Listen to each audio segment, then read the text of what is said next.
Criançada, hoje tem desenho.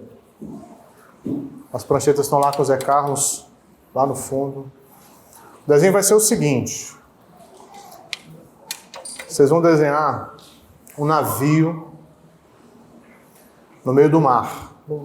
Né? E esse navio vai estar numa tempestade. Tá? E eu quero que vocês façam um desenho também na vela. Né? Ali no tecido que o vento sopra. Eu quero saber qual desenho vocês vão fazer na vela. Qual símbolo vocês vão colocar nesse barco. Então, imagina que o barco pertence a você. Você está no mar furioso. E esse navio tem um símbolo. Eu quero saber que símbolo é esse. Tá bom? Tranquilo? Ficou confuso? Ficou nada. Ficou fácil. Até eu queria desenhar. Irmãos, o texto que nós vamos ler nessa noite nos mostra exatamente isso, a jornada do apóstolo Paulo. Nós vamos ler Atos capítulo 21, do verso 1 ao verso de número 16. Atos 21, do 1 ao 16. Eu quero ler a palavra do Senhor, peço que os irmãos acompanhem, por gentileza, esse texto. Diz assim a palavra do Senhor. Depois de nos apartarmos, fizemo-nos a vela e, correndo em direitura, chegamos a Cós, no dia seguinte a Rodes e dali a Pátara. Achando o navio que ia para a Fenícia, embarcamos nele, seguindo viagem. Quando Chipre já estava à vista, deixando-a à esquerda, navegamos para a Síria e chegamos a Tiro, pois o navio devia ser descarregado ali. Encontrando os discípulos, permanecemos lá durante 7 dias, e eles, movidos pelo Espírito, recomendavam a Paulo que não fosse a Jerusalém. Passados aqueles dias, tendo-nos retirado, prosseguimos viagem, acompanhados por todos, cada um com sua mulher e filhos, até fora da cidade, ajoelhados na praia, oramos. E despedindo-nos uns dos outros, então embarcamos, e eles voltaram para casa. Quanto a nós, concluindo a viagem de Tiro, chegamos a Ptolemaida, onde saudamos os irmãos, passando um dia com eles. No dia seguinte, partimos e fomos para Cesareia. Entrando na casa de Filipe, o evangelista, que era um dos 7, ficamos com ele. Tinha este 4 filhas donzelas que profetizavam. Demorando-nos ali alguns dias, desceu da Judéia um profeta chamado Ágabo, e vindo ter conosco, tomando o cinto de Paulo, ligando com ele os próprios pés e mãos, declarou: isto diz o Espírito Santo, assim os judeus em Jerusalém farão ao dono deste cinto e o entregarão nas mãos dos gentios. Quando ouvimos estas palavras, tanto nós como os daquele lugar, rogamos a Paulo que não subisse a Jerusalém. Então ele respondeu: que fazeis chorando e quebrantando-me o coração? Pois estou pronto não só para ser preso, mas também para morrer em Jerusalém pelo nome do Senhor Jesus. Como, porém, não o persuadimos, conformados, dissemos: faça-se a vontade do Senhor. Passados aqueles dias, tendo feito os preparativos, subimos para Jerusalém. E alguns dos discípulos também vieram de Cesareia conosco, trazendo consigo Mnasson, natural de Chipre, velho discípulo, com quem nos deveríamos, melhor dizendo, hospedar. Até aqui, palavra do Senhor. Vamos orar. Pai Santo, nós te adoramos, te bendizemos e rogamos ao Senhor nesse momento que nos dê a iluminação do Teu Espírito Santo para que possamos compreender a Tua santa palavra e obedecer aos Teus mandamentos, ó Deus. Nos ajude, ilumina o nosso coração para a glória de Jesus. Amém. Amém, irmãos. O título da nossa mensagem é A Jornada de Paulo, Obediência em meio às tempestades. Como nós podemos observar, esse texto ele parece um diário de bordo.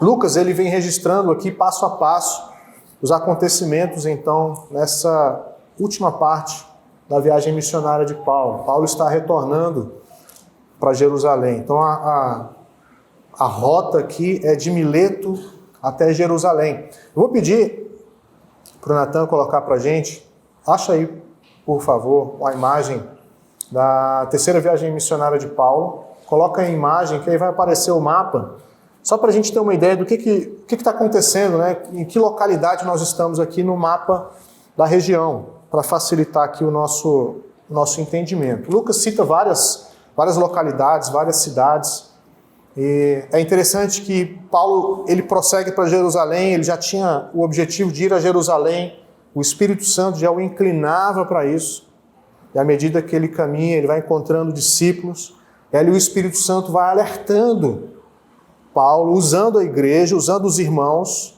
mas dizendo para Paulo dos perigos ou das dificuldades, das tribulações que ele enfrentaria em Jerusalém. E esse texto nos mostra a presença ativa do Espírito Santo na igreja, na missão, na vida de Paulo e também na nossa vida. E o texto termina com os discípulos, então, não conseguindo dissuadir Paulo, e eles dizem, então, seja feita a vontade do Senhor.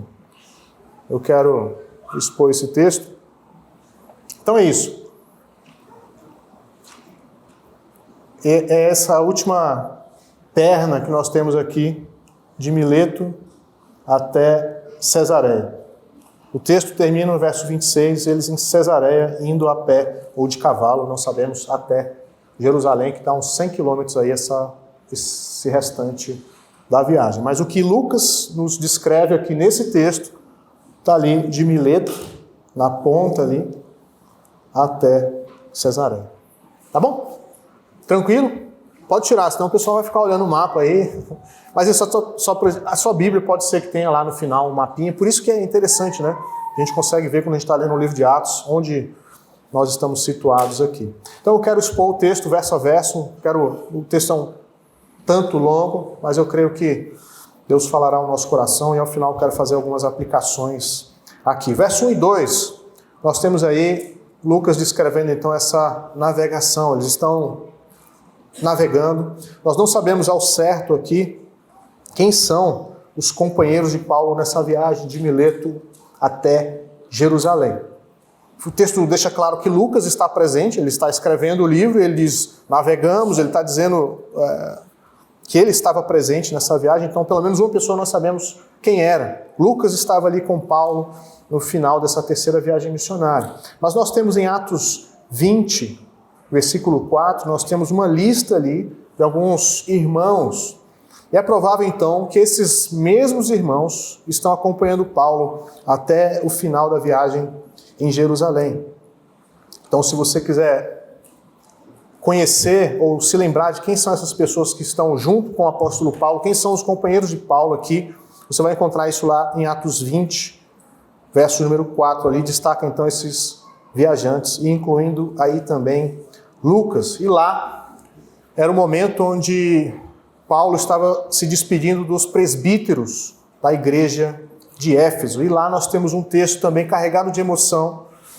Os presbíteros beijam Paulo, oram, choram e se despedem do apóstolo ali, porque ele disse que nunca mais veria o rosto deles. E esse texto que nós lemos aqui agora também é um texto cheio de emoção. Nós vemos os discípulos também chorando, orando, ajoelhados na praia, né, pela vida de Paulo. Então nós vemos um texto carregado aqui de emoção. O navio, ele deixa Mileto e segue próximo à margem da costa. Então, o primeiro navio que Paulo toma aqui, e Paulo e seus companheiros tomam, é um navio provavelmente menor, e ele não se afasta muito da costa, ele segue junto à praia. Navios pequenos normalmente não cruzavam os mares por conta dos perigos, a embarcação não tinha muita capacidade. Então é provável que eles estão em um barco pequeno nesse momento, e esse barco então ele vai costeando a margem. Ele prossegue então, passa pela ilha de Cos ao sul, e a ideia é que provavelmente eles chegam de tarde, passam a noite ali, verso 1 e 2 nos mostra isso. Na manhã seguinte, a tripulação levanta as velas e eles seguem então um dia de viagem até Rhodes. No terceiro dia, eles partem para Pátara, uma cidade portuária na província da Lícia. Aqui Paulo e seus companheiros se transferem para outra embarcação. Então perceba essa mudança aí de barco, de um navio provavelmente menor para um navio maior. Então aquela outra pernada, vocês vão se lembrar, de barco ali que atravessa um mar mais perigosa. Normalmente ela era feita por navios maiores. Aqui Lucas descreve então que eles estão mudando de embarcação para uma embarcação maior que consegue aí atravessar os mares, que consegue cruzar os mares. Então existiam ao menos dois tipos de barco ali na região. Um barco mais circular, que costeava, que não ia muito longe, e outros barcos maiores, outras navegações de cargueiros, que tinham uma capacidade muito maior. Por exemplo, Atos 27, verso 37, nós vamos ler lá que há o registro de que o barco que Paulo estava lá na frente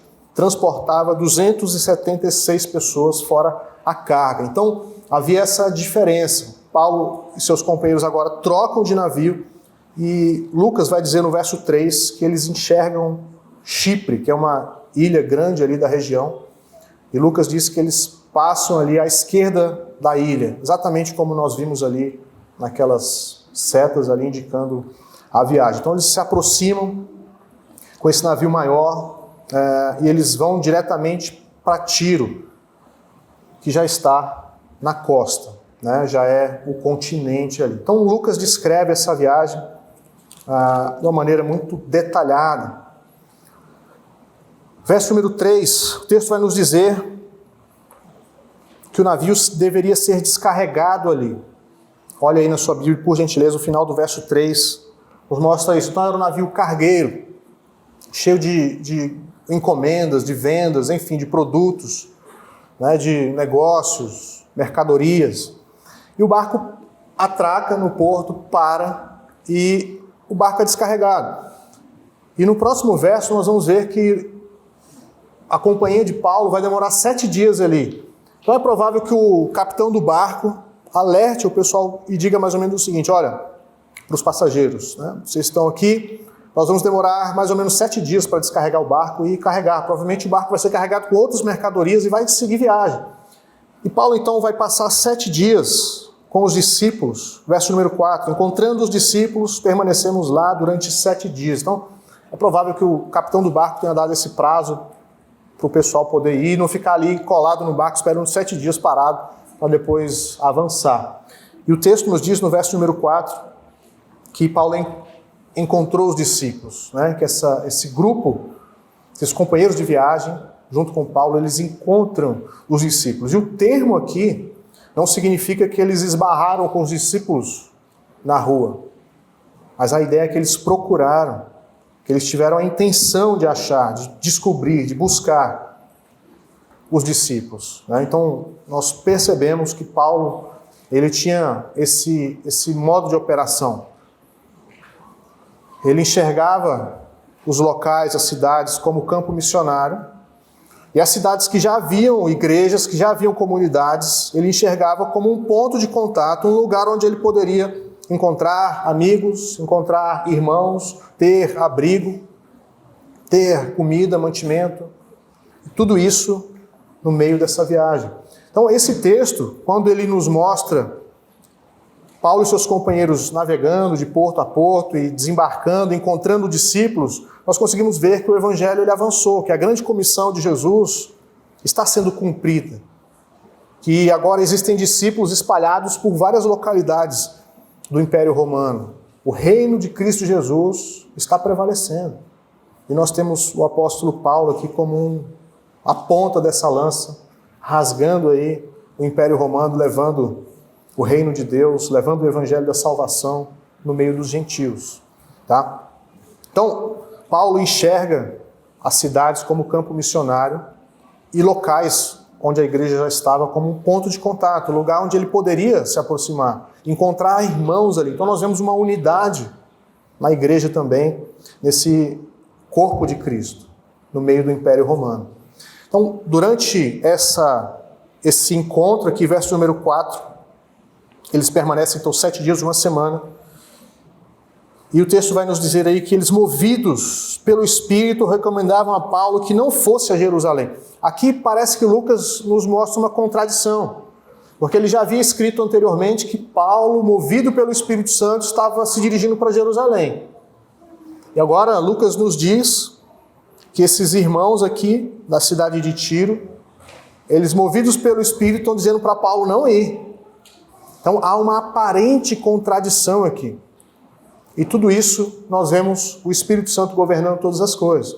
A ideia do texto, como nós vimos no domingo passado, não é que o Espírito estava proibindo Paulo de chegar a Jerusalém. O Espírito estava preparando o apóstolo Paulo para o que ele iria enfrentar em Jerusalém. Então é aquela ilustração. Há uma guerra e o soldado precisa atravessar esse campo minado. O Espírito está alertando Paulo de que o campo é minado. O Espírito não está dizendo para Paulo não ir. Ele está preparando o apóstolo. Olha, o que te espera é tribulação. A tempestade vai chegar. A dificuldade vai te alcançar. E esses discípulos aqui, então, da cidade de Tiro, provavelmente estão agindo na emoção, como nós vamos ver mais à frente. Inclusive, Lucas também vai tentar dissuadir Paulo de ir para Jerusalém.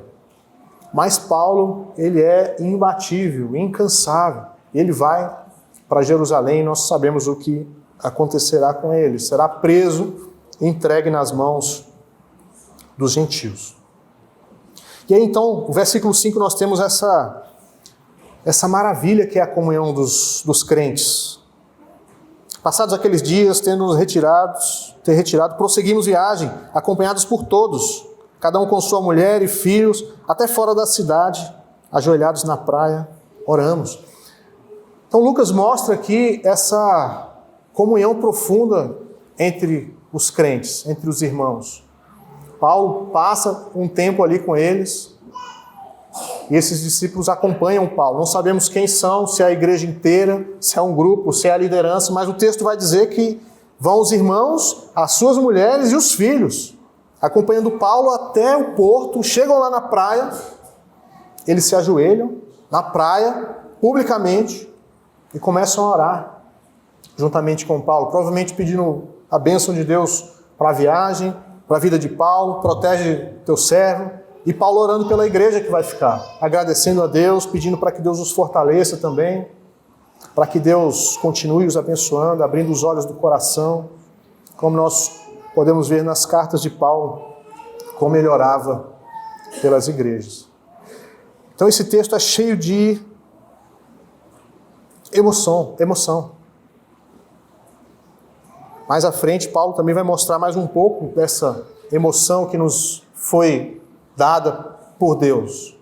Deus nos criou com emoções. Deus nos criou dessa forma. E muitas vezes quando nós adoramos a Deus, nós muitas vezes pensamos que não devemos expressar emoção nenhuma. A Bíblia nunca disse isso. Deus nos criou com emoções. O problema é o emocionalismo, é nós fazermos da centralidade da nossa adoração a emoção. Então a Bíblia nunca nos traz uma proibição de nos alegrarmos, de chorarmos, de exteriorizarmos aquilo que está no nosso coração. O problema é quando nós fazemos disso o objetivo final. Ou se eu não senti, se eu não me emocionei, o culto não foi bom, a pregação não foi boa, o louvor não foi legal porque eu não me emocionei. Esse não é o ponto. O ponto vai ser sempre a palavra de Deus, aquilo que Deus afirmou, as promessas de Deus. Isso é verdade, você sentindo ou não.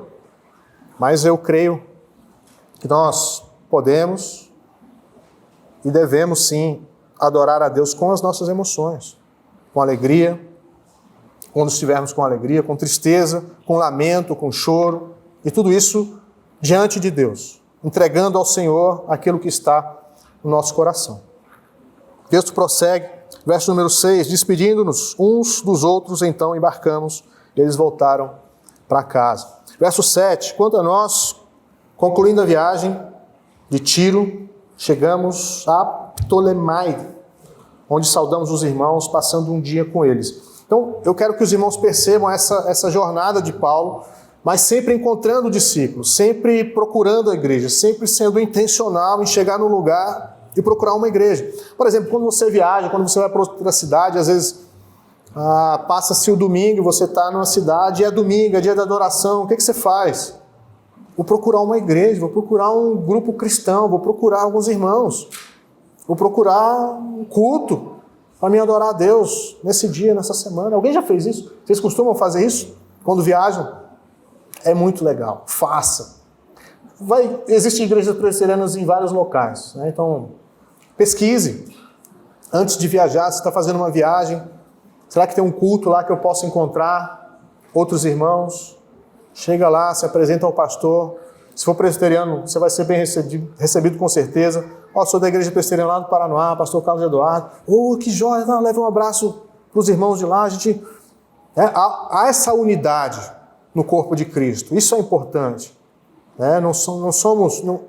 Jesus não tem vários corpos espalhados pela terra. Isso tem um corpo só. E Paulo mostra essa unidade, onde ele ia, ele procurava os irmãos ali. E nesse ponto aqui ele passa um dia com eles. Verso seguinte, 8. Partimos, fomos para Cesareia. E aqui então, Paulo já está bem mais próximo de Jerusalém. Né? Cesareia está a aproximadamente 100 quilômetros de Jerusalém. E aqui então, diz aí que ele entra na casa de Filipe, né? Um dos 7. Filipe é um diácono, lá de Atos capítulo 6. E o texto diz também que ele é evangelista, né? Ele não é somente um diácono, mas ele tem essa ideia, ou esse dom de evangelizar, de abençoar as pessoas, de levar as pessoas a se conformarem ao evangelho. A ideia do evangelista não é simplesmente anunciar, mas discipular. Levar as pessoas a se conformarem ali, a se amoldarem ao evangelho, à palavra de Deus. Paulo, então, e os discípulos, os companheiros de Paulo, ficam ali com Filipe. Provavelmente Filipe tinha uma casa grande ali em Cesareia. Cesareia é uma cidade marítima, era uma província romana, uma parte ali, uma cidade romana importantíssima. E é bem provável que Filipe tinha uma casa grande aqui, que ele poderia abrigar Paulo e a sua comitiva aqui durante um tempo. Verso do número 9 vai dizer aí que ele tinha 4 filhas virgens, 4 filhas solteiras. Aqui na nossa versão fala sobre donzelas, a ideia é que elas profetizavam. Então, aqui se cumpre a profecia de Joel, né? Após o Pentecostes, nós temos aqui essas profecias acontecendo. E o texto bíblico nos mostra, então, mulheres profetizando, ou seja, a igreja é servida também por mulheres. Aí, naquele tempo, isso era revolucionário. Lucas está escrevendo que meninas, donzelas, virgens estavam profetizando, estavam servindo a Deus, estavam anunciando as grandezas de Deus. Isso aqui, para o tempo, minhas irmãs queridas, era revolucionário. Como assim? Essa Bíblia está falando que mulheres podem fazer essas coisas. Então, a palavra de Deus sempre nos surpreende.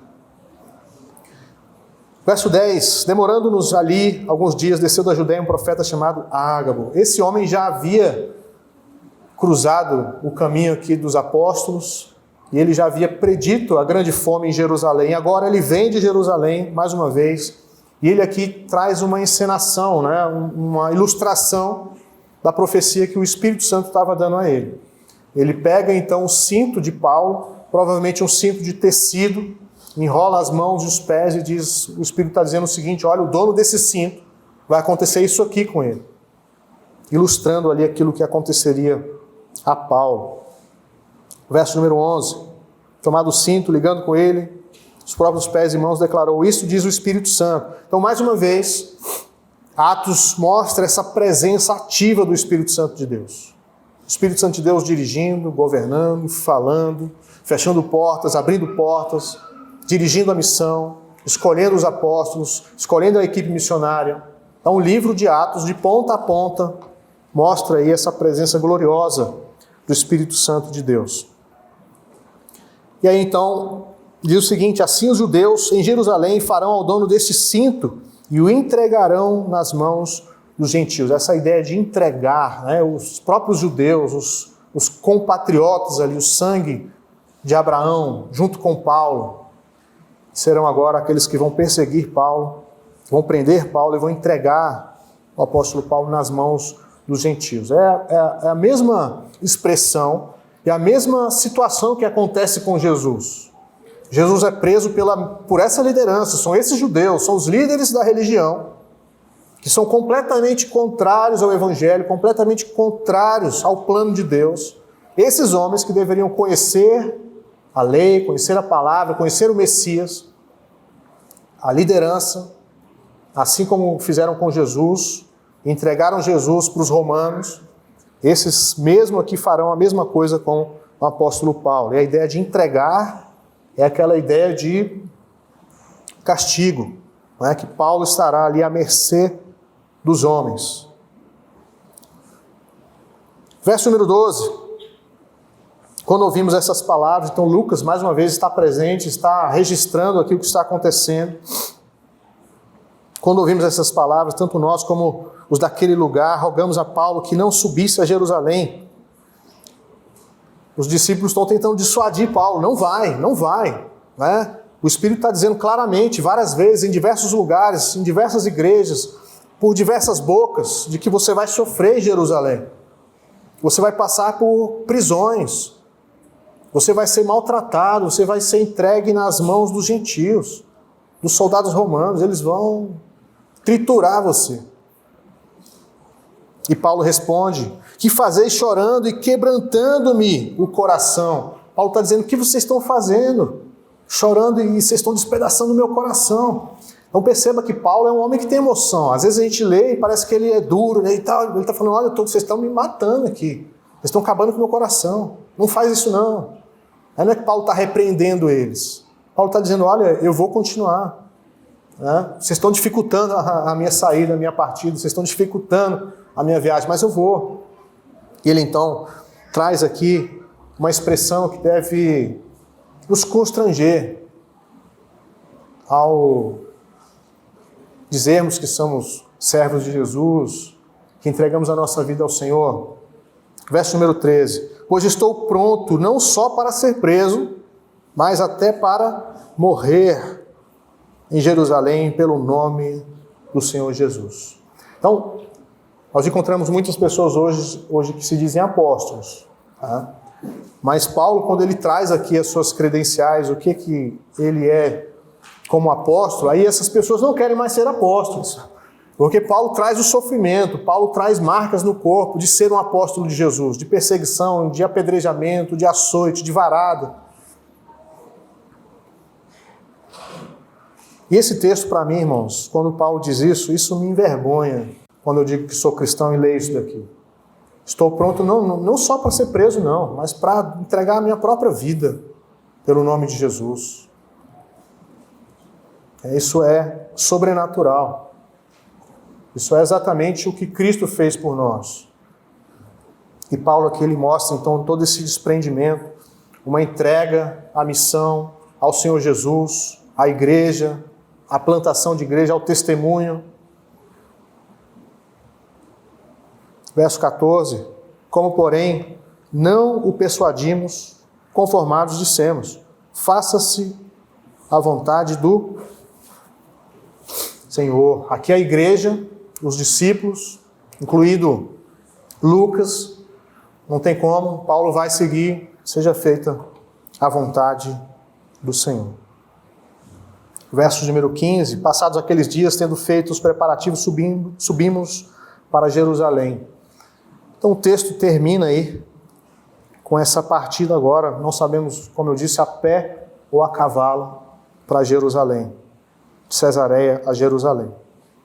Alguns dos discípulos também vieram de Cesareia conosco, trazendo consigo Nasson, natural de Chipre, velho discípulo. Essa expressão é estranha, mas a ideia é que ele era alguém antigo, alguém que já havia sido convertido, e eles deveriam se hospedar na casa desse irmão aqui, Menasson. E o texto também não diz aonde, né? Provavelmente no meio do caminho, entre Cesareia e Jerusalém. Esse homem vai lá, busca essa companhia de Paulo e seus companheiros e leva para sua casa e os hospeda ali antes de chegar em Jerusalém. No verso número 17, próximo domingo, se Deus permitir, eles chegam então finalmente a Jerusalém. Esse é o nosso texto.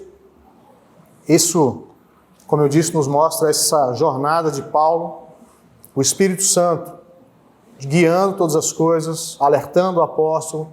Vemos também a presença da igreja, a comunhão, e vemos ao fim essa expressão, seja feita a vontade do Senhor. Quero fazer algumas aplicações a nós. Primeiro, como eu disse, nós vemos a direção do Espírito Santo. O livro de Atos nos mostra essa presença poderosa, ativa do Espírito Santo na igreja, na missão, nos apóstolos, falando, fechando portas, abrindo portas. E isso permanece, isso não foi alterado. O Espírito Santo continua sendo o dono da igreja, continua dirigindo a igreja. Antigamente diziam sobre o livro de Atos que poderia ser descrito ou intitulado como o Evangelho do Espírito Santo. Então nós teríamos os 4 evangelhos e Atos como o Evangelho do Espírito Santo, ou Atos do Espírito Santo. O título que foi dado a esse livro, originalmente Lucas não escreveu um título. Esse título ele foi inserido pela igreja, pela tradição, e entenderam então Atos dos Apóstolos. Mas com certeza nós conseguimos ver essa presença ativa do Espírito Santo de Deus na vida da igreja. E a questão para nós hoje aqui é se nós temos também essa sensibilidade na direção do Espírito, se nós somos guiados pelo Espírito de Deus. A palavra de Deus é muito clara quando diz que aquele que não tem o Espírito não pertence a Cristo. O Espírito é o selo, é o penhor de que nós pertencemos ao Senhor. Não existe cristianismo sem Espírito Santo. Não existe um crente sem o Espírito Santo. O Espírito Santo é exatamente o que nos faz crente. O Espírito Santo é quem nos dá a vida. O Espírito Santo é quem faz o meio de campo entre Jesus e nós. Sem o Espírito você não é cristão. Sem o Espírito você está perdido nos seus pecados. E o Espírito Santo então não é uma energia, não é uma força, é uma pessoa, um ser da Trindade. Nós cantamos aqui, Espírito, enche a minha vida, enche-me do teu poder. E é interessante que a música é muito boa, porque ela diz assim, pois de ti eu quero ser. Ser cheio do Espírito Santo é entregar a direção da sua vida para outra pessoa. Pois de ti eu quero ser, dirige a minha vida, governa a minha vida. Se o Senhor disser para a direita, eu vou para a direita. Se o Senhor disser para a esquerda, eu vou para a esquerda. Abaixa, senta, abaixo, senta. Isso é ser cheio do Espírito Santo. Isso é ser governado pelo Espírito Santo. O Espírito Santo provavelmente é a pessoa da Trindade mais obscura para nós, mais esquecida. Porém, quando nós lemos a Escritura, de Gênesis a Apocalipse, o Espírito está presente na igreja, está abençoando a igreja, está trazendo vida, está restaurando. O Espírito Santo é a fonte da vida física e espiritual. O Espírito Santo é aquele que revela a vontade de Deus. O Espírito Santo é aquele que ilumina a nossa mente, o nosso coração. O Espírito Santo é aquele que aplica a salvação a nós. O Espírito Santo é aquele que inclina o nosso coração para fazer a vontade de Deus. O Espírito Santo é quem nos guia nas nossas decisões. O Espírito Santo é aquele que nos capacita a servirmos ao Senhor. O Espírito Santo é aquele que nos dá dons. E o Espírito Santo, obviamente, como o título nos diz, o Espírito Santo, ele nos santifica. Parte da obra do Espírito é nos lavar do pecado, despoluir a nossa vida dos pecados e nos conformar à imagem de Cristo Jesus. O Espírito Santo também intercede por nós. Então, quando nós pegamos o que a Bíblia diz sobre o Espírito Santo, nós vamos ficar alegres, contentes pela presença do Espírito na nossa vida, pela presença do Espírito na vida da igreja. E ultimamente eu tenho pensado bastante E eu comentei recentemente sobre isso, sobre como que a palavra de Deus é importante na vida do cristão. Hoje pela manhã, nós tivemos uma aula no livro de Salmos, né? Nós estamos estudando o livro de Salmos. Quem estava presente, eu creio que foi abençoado. E o Salmo 1, então, nos fala da vida do bem-aventurado. Bem-aventurado o homem. Como é que é mesmo o texto? Quem estava na aula aí, não decorou, eu falei, bem-aventurado o homem que não anda no conselho dos ímpios, não se detém no caminho dos pecadores, nem se assenta na roda dos escarnecedores. Antes o seu prazer está onde? Na lei do Senhor, na sua lei medita o tempo todo. É a presença do Espírito Santo. O Espírito Santo foi quem entregou esse livro a nós. O Espírito Santo foi aquele que inspirou profetas e os apóstolos para escreverem a palavra de Deus, a vontade de Deus. Toda a Escritura é soprada, inspirada por Deus e útil para a nossa vida. Para correção, para direção, para capacitação, para o serviço a Deus. Então, aquele que não medita na lei do Senhor, aquele que não tem a palavra de Deus, esse não tem o Espírito, não tem como. O Espírito age na palavra, com a palavra, e nunca contra a Escritura. Então, seja cheio do Espírito Santo, seja cheio da palavra de Deus, medite na Escritura, coma esse livro, coma esse livro. Uma das alegrias que eu tive essa semana, eu e a minha esposa, nós fomos para uma conferência em São Paulo, conferência para pastores e líderes. E lá tinha livraria, né, várias editoras cristãs com promoções, maravilha, né? Para quem gosta de ler, você entra lá, assim, você fica querendo levar tudo, né? Só que eu estou mais maduro, eu levei pouca coisa, trouxe uns 4 livros só. E nesse intervalo tinha uma criança aqui da igreja, eu acho que tem 10 anos, provavelmente, 10 anos. Ela queria uma Bíblia para conhecer melhor a palavra. Uma criança de 10 anos querendo entender melhor a Bíblia. Eu falei, eu quero dar essa Bíblia. Eu vou tirar do meu bolso e vou dar. Que alegria para mim. Um pastor ouvir de uma criança que ela quer conhecer Deus, que ela quer conhecer a palavra de Deus. Quem dera mais de nós fizéssemos isso, investíssemos numa boa Bíblia, numa Bíblia de estudo, e nos debruçássemos nessa palavra, para compreender mais, para ser guiado pelo Espírito, pela palavra de Deus, para tomarmos decisões sábias na nossa vida.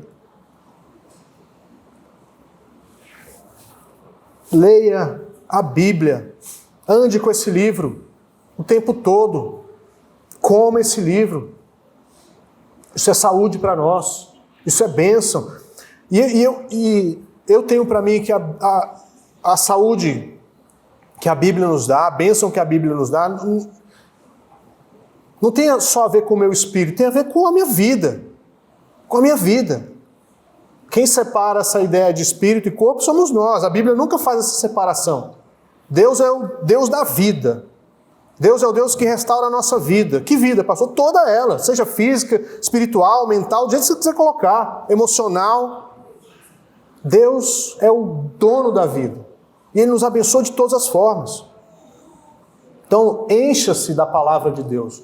Que a sua mente seja repleta de versículos bíblicos, da vontade de Deus, da revelação de Deus, de quem é Deus, dos nomes de Deus, dos atributos de Deus, das promessas de Deus. Medite na eternidade, medite no céu, na glória de Cristo, na majestade do nosso Deus Trino, na criação, na redenção, na consumação, na queda. Medite, isso é a nossa vida, é a nossa história, é o livro da nossa alma, é o livro da igreja. O Espírito fala através da palavra. Você quer ser cheio do Espírito Santo, você quer ser governado pelo Espírito Santo, você quer ser dirigido no seu dia a dia, quando você for tomar decisões difíceis. Encha-se da palavra.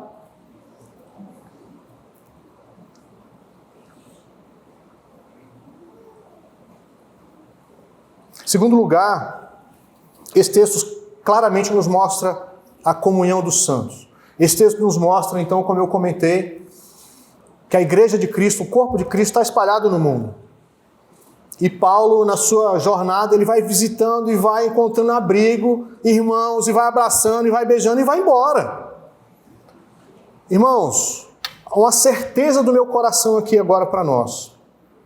Se você fizer uma jornada a pé, até o Maranhão, e você for de igreja em igreja, de irmão em irmão, você não vai te faltar nada. Nada. Certeza absoluta. Deus proverá na sua vida um crente, uma família abençoada para abrir as portas, para ser hospitaleiro, porque Ele faz isso. É o corpo de Cristo. E Paulo mostra isso aqui para nós. Portas sendo abertas. Irmãos recebendo, dando abrigo, comida, travesseiro, roupa. O que você precisa, Paulo? O que você precisa, irmão? Você está vindo de onde? Você está indo para onde? Poxa, eu estou indo para a missão, eu estou indo servir ao Senhor. Fica aqui em casa. Fica aqui em casa. Então, em cada porto, cada ponto que Paulo parava, aconteciam encontros maravilhosos.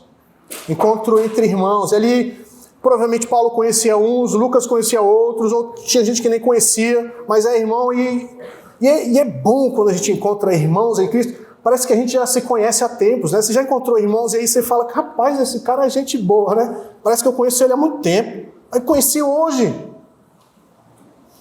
O Espírito bateu ali, né? O Santo bateu. Né?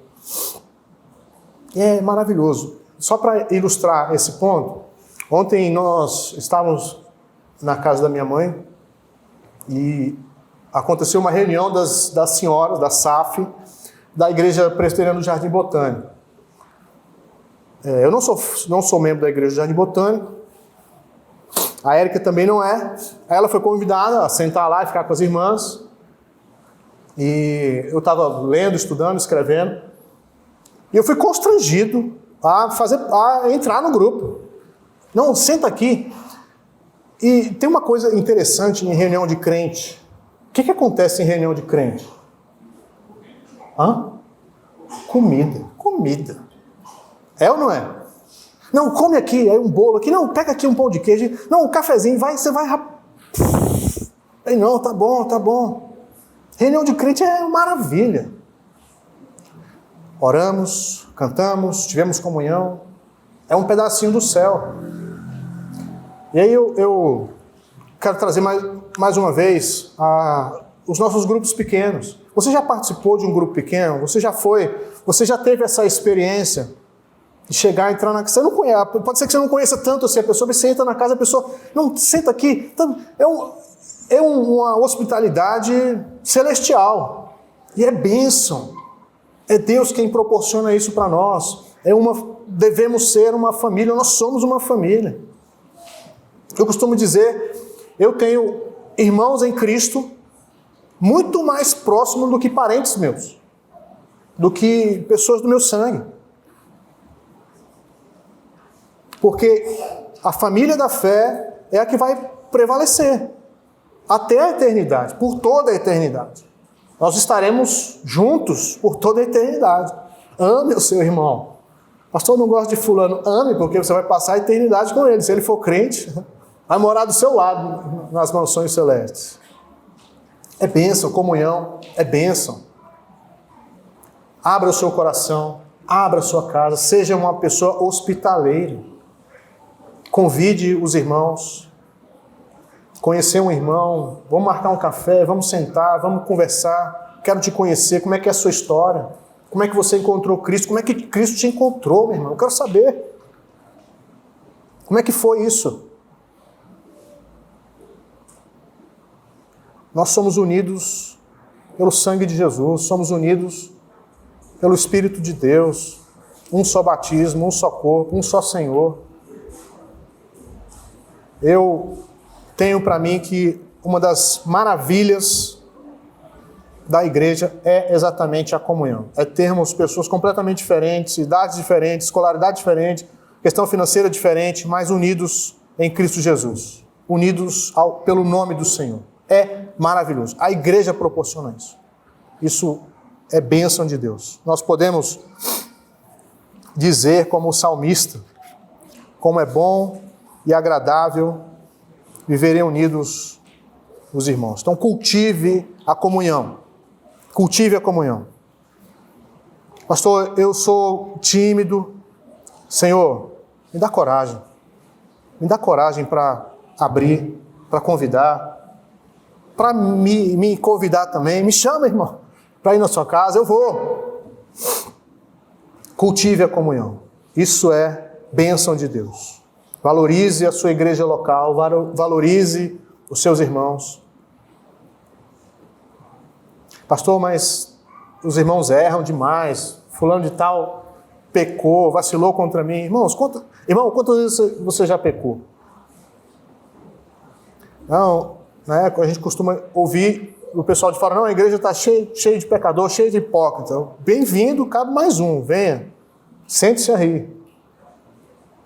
Então, valorize a sua igreja. Eu faço aqui mais uma vez esse encorajamento. Participe do grupo pequeno, vá lá, faça uma experiência. Se integre à família da fé. Por fim, o texto nos diz aí, após esse grupo, esses irmãos não conseguirem dissuadir Paulo de jeito nenhum, Paulo não vai mudar de ideia, ele está obstinado, ele vai obedecer à vontade do Espírito. Então, entenda aqui, o Espírito não está lutando contra o Espírito, não há uma contradição. O Espírito está levando Paulo para Jerusalém, Paulo vai testemunhar em Roma, Paulo vai testemunhar de Cristo para reis. Ele foi chamado por Jesus Cristo para isso. Quando Jesus apareceu para ele, Jesus já disse, importa que você sofra pelo meu nome e você vá até os reis anunciar o Evangelho. E Paulo sabe disso. E ele avança. O texto termina então com os apóstolos dizendo, faça-se a vontade do Senhor. Essa é uma declaração cristã. Seja feita a vontade de Deus. Quem é o cristão? O cristão é aquele que abandonou a sua própria vontade para fazer a vontade de Deus. O cristão é aquele que se abandonou, que largou a sua vida nas mãos de Deus. Não sou mais eu quem dirige a minha vida. O cristão é aquele que reconheceu que não consegue dirigir a própria vida. Senhor, senta aqui na direção e dirige, porque eu não consigo. Se eu for dirigir, eu vou para o buraco. Governa, dirige, seja feita a sua vontade. Jesus nos ensinou a orar assim, na oração do Pai Nosso, e Jesus orou assim, antes de ser preso, no Getsemane, antes do traidor chegar. Que não seja como eu quero, mas sim como tu queres. Então, um cristão maduro, ele entende que a vontade de Deus é melhor. Ele não vai lutar contra a vontade de Deus. Ele vai se submeter à vontade de Deus. Ele vai orar ao Senhor pedindo força. Senhor, me fortalece para que eu possa me submeter à sua vontade. Para que a sua vontade seja feita e não a minha. A nossa vontade, geralmente, ela é pecaminosa. Se o nosso coração, se a nossa mente não estiver cheia da palavra de Deus, cheia da vontade de Deus, da promessa de Deus, o nosso próprio pensamento e as nossas orações serão tortas. Porque eu vou orar pela minha própria vontade. E quantas vezes nós reconhecemos que a vontade de Deus é melhor? Muitas vezes nós, na nossa caminhada, na nossa jornada, nós lutamos para fazer a vontade de Deus. E às vezes nós temos aquela sensibilidade, olhando a Escritura, olhando o bom senso, mas eu acho que nem é para mim por aqui, mas eu vou assim mesmo. E a gente vai e fala, nem deveria ter ido, deveria ter parado, não deveria ter falado isso, não deveria ter agido assim, não deveria ter dado esse passo. Mas Deus sempre nos abençoa, né? Deus é misericordioso demais. E Ele muitas vezes consegue reverter essas situações. Mas o ideal é que nós não precisemos agir dessa forma. E muitas vezes, nós obedecemos ao Senhor, fazendo a vontade dEle, sem entender o que está acontecendo. E aí lá na frente, depois de passar por várias situações, várias tempestades, nós olhamos para trás e falamos, ainda bem que eu segui a vontade de Deus. Ainda bem que eu obedeci.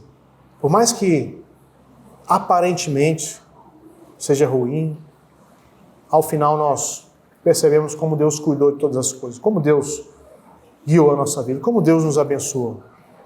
Então, que essa seja também a sua oração, que você possa orar dessa forma, seja feita a tua vontade, Senhor. A tua vontade é melhor que a minha. Deus está nos céus, nós estamos aqui na terra, Deus está lá em cima, Deus enxerga todas as coisas, Deus sabe todos os caminhos, Deus sabe o nosso coração, Deus sabe. Se entregue nas mãos do Senhor, confie em Deus, seja feita a tua vontade, Deus.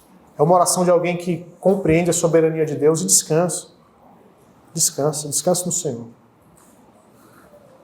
Que Deus possa nos abençoar, que o Espírito Santo de Deus encha o seu coração, que você seja cheio do Espírito Santo. Em segundo lugar, tenha comunhão. Abra seu coração, abra a sua casa, receba os irmãos. Cultive a comunhão. Converse, pergunte. Isso será bênção para você, isso será saúde para você. Deus ordenou a comunhão. Não é algo inventado pelo pastor, não é algo inventado pelo ser humano. Deus ordenou que vivêssemos em comunhão. E se você já experimentou um pouco de comunhão, você sabe o quão é bom vivermos unidos. Como é agradável a reunião dos crentes. Fora a comida, né? Eu já falei da comida. É uma bênção, tá? E por fim, que possamos ter essa mesma maturidade espiritual, maturidade cristã, sermos como Cristo, como nosso Senhor, e orarmos também como Ele. Seja feita a sua vontade. Que Ele cumpra os seus propósitos, a sua vontade na sua vida. Amém? Vamos orar? Vamos ficar de pé? Vamos encerrar? Senhor Deus, nós te louvamos, agradecidos por mais esse dia, por mais esse momento em tua casa, em comunhão com os nossos irmãos e comunhão contigo, Pai. Obrigado pela tua palavra, obrigado porque o Senhor é o Senhor da igreja, teu Espírito Santo é quem governa e dirige todas as coisas. E nós conseguimos compreender como o teu reino tem avançado, como Cristo Jesus venceu e tem edificado a sua igreja e tem avançado com o teu reino.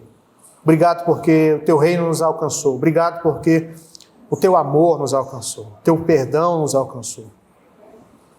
Obrigado porque o teu Santo Espírito nos deu vida, nos deu um novo coração, nos abriu os olhos para enxergarmos a maravilha, a majestade e a beleza do nosso Senhor Jesus Cristo. Que o Senhor derrame sobre nós a bênção da comunhão, Pai. Tire de nós todo o espírito de facção, divisão, Pai. Que isso não aconteça mais no nosso meio. Dá-nos um coração aberto, que a nossa casa possa ser aberta, que a nossa vida seja aberta aos teus filhos, ó Pai. Quantos irmãos o Senhor nos deste aqui nesse lugar, quantas mães, quantos pais, quantos filhos, ó Pai, nós temos aqui. Obrigado, Senhor. Que nós possamos estreitar os nossos laços, as nossas amizades, que o nosso amor seja fervoroso, Deus. Abençoa essa igreja, Pai, com a bênção da comunhão. E também que possamos fazer a tua vontade, custe o que custar. Oramos assim, em nome de Jesus. Amém.